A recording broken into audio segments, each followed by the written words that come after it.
کبھی کبھی سب سے عظیم ذہن سب سے خاموش موت مرتے ہیں۔ ایک ایسا شخص جس نے پوری دنیا کو روشن کیا مگر اپنی زندگی اندھیروں میں گزار دی، وہ انسان جو زمانے سے بہت آگے سوچتا تھا، جس نے ایسی دنیا کا تصور کیا تھا جہاں بجلی ہوا سے گزرتی ہو، آواز بغیر تار کے سفر کرتی ہو اور روشنی اندھیرے کو چھوئے بغیر ہر کمرے میں پہنچتی ہو، مگر وہ خود ایک اندھیرے کمرے میں اکیلا، بھوکا، کمزور اور دنیا کی نظر سے اوجھل مرا۔ جب دنیا نے تھامس ایڈیسن کو داد دی، ٹیسلا اپنے کمرے میں بیٹھا خود سے باتیں کر رہا تھا۔ جب مارکونی کو ریڈیو کے لیے نوبل پرائز دیا گیا، ٹیسلا آسمان کی طرف دیکھ کر مسکرایا، جیسے کہہ رہا ہو، یہ بھی میرا تھا۔ یہ کہانی ہے نکولا ٹیسلا کی، جس کی ایجادات نے دنیا بدل دی۔ اس کہانی سے جانے سے پہلے آپ ہمارے چینل کو سبسکرائب کر لیں تاکہ اس علم کے سفر میں ہم ساتھ رہیں۔ 10 جولائی 1856 کروشیا کے ایک چھوٹے سے گاؤں سملجان میں ایک گرجدار طوفانی رات میں نکولا ٹیسلا پیدا ہوا۔ دائی نے کہا، یہ بچہ منحوس ہے، بجلی کے طوفان میں پیدا ہوا ہے۔ ماں نے کہا، نہیں، یہ بجلی لے کر آیا ہے، اور یہی بات بہت سالوں بعد ثابت ہوئی۔ بچپن سے ہی نکولا ٹیسلا عام بچوں سے مختلف تھا۔ وہ کئی دنوں تک سوئے بغیر کام کرتا تھا۔ قدرت نے اسے ایک غیر معمولی یادداشت دی تھی۔ اس کی امیجینیشن اتنی اسٹرانگ تھی کہ اسے رنگ، آوازیں اور روشنی تصویروں کی صورت میں ذہن میں نظر آتی تھیں۔ اس کے ذہن میں پہلا الیکٹرک موٹر کا تصور 7 سال کی عمر میں آیا، جب اس نے پانی کا بہاؤ اور توانائی کو محسوس کیا۔ نکولا نے آسٹریا کے گراس پولی ٹیکنک انسٹی ٹیوٹ میں الیکٹریکل انجینئرنگ کے لیے اپلائی کیا اور وہاں تعلیم حاصل کرنا شروع کر دی۔ وہ ہمیشہ اپنے استاد سے زیادہ جانتا تھا۔ اسی دوران اسے ایڈیسن کے ڈی سی کا پتہ چلا۔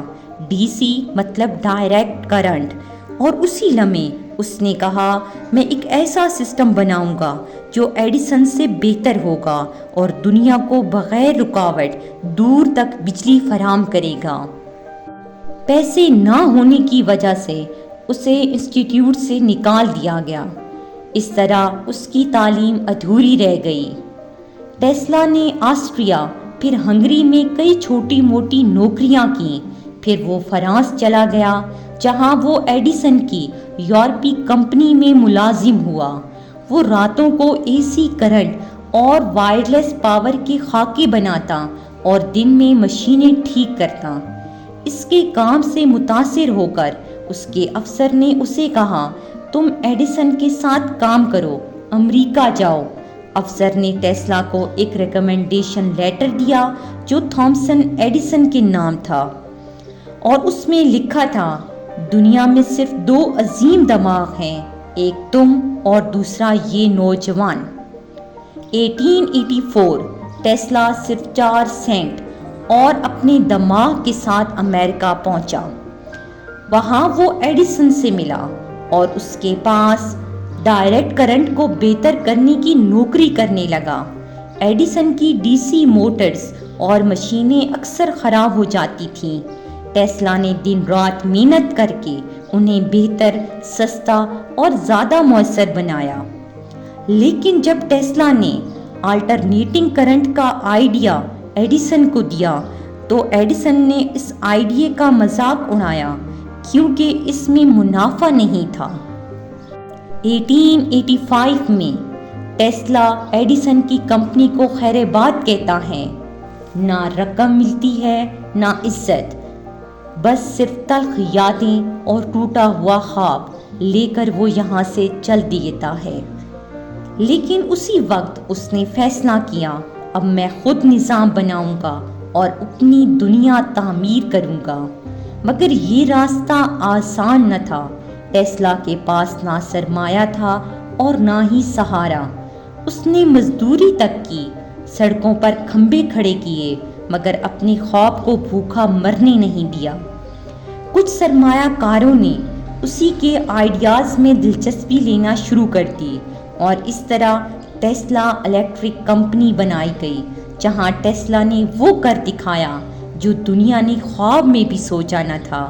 اس نے اے سی موٹرز، ٹرانسفارمرز، جنریٹرز بنائے اور وائرلیس پاور کا تصور دیا۔ دنیا حیران تھی، مگر ایڈیسن خائف۔ اب کرنٹ کی جنگ شروع ہوئی، ایڈیسن ورسز ٹیسلا۔ ایڈیسن نے اے سی کرنٹ کو خطرناک، جان لیوا کہہ کر بدنام کرنا شروع کر دیا۔ وہ جانوروں کو اے سی سے مار کر لوگوں کو ڈراتا۔ اس نے اے سی چیئر بھی بنائی تاکہ لوگ اس سے ڈر جائیں۔ مگر ٹیسلا نے جھوٹ کے خلاف سچ کا راستہ نہ چھوڑا۔ پھر ایک دن تاریخ بدل گئی۔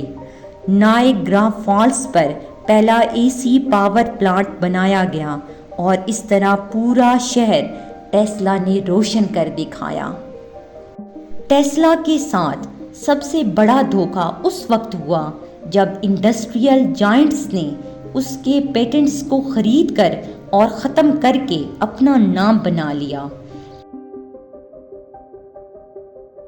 ٹیسلا نے صرف $1 میں اپنے اے سی پیٹنٹس واپس کر دیے تاکہ اس کے سرمایہ کار ویسٹنگ ہاؤس کو دیوالیہ ہونے سے بچا لیا جائے۔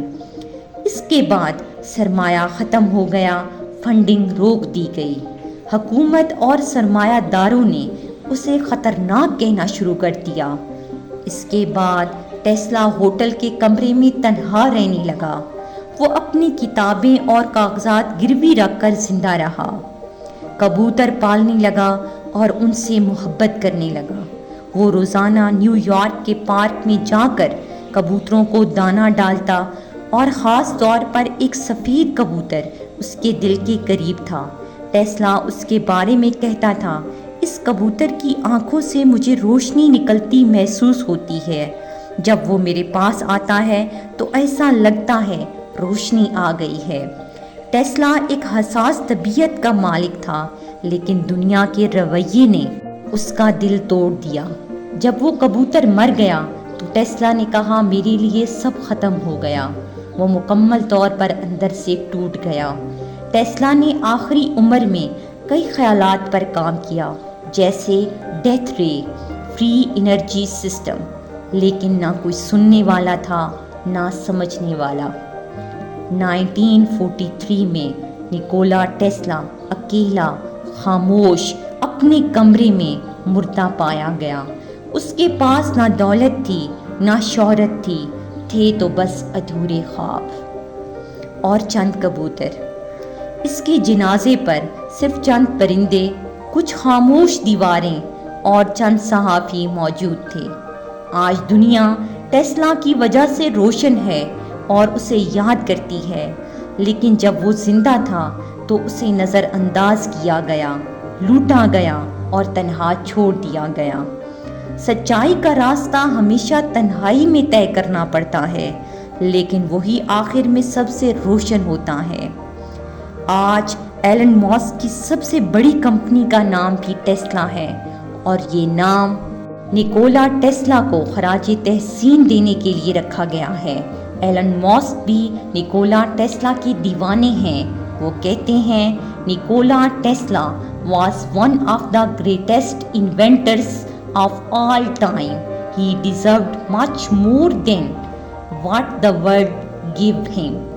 کیا ہم آج بھی نکولا ٹیسلا جیسے ذہنوں کو نظر انداز کرتے ہیں؟ کیا آپ سمجھتے ہیں جو ٹیسلا کے ساتھ ہوا وہ انصاف تھا؟ کمنٹس میں اپنی رائے ضرور بتائیں، اور اس ویڈیو کو اپنے عزیزوں کے ساتھ ضرور شیئر کریں اور لائک کرنا نہ بھولیں۔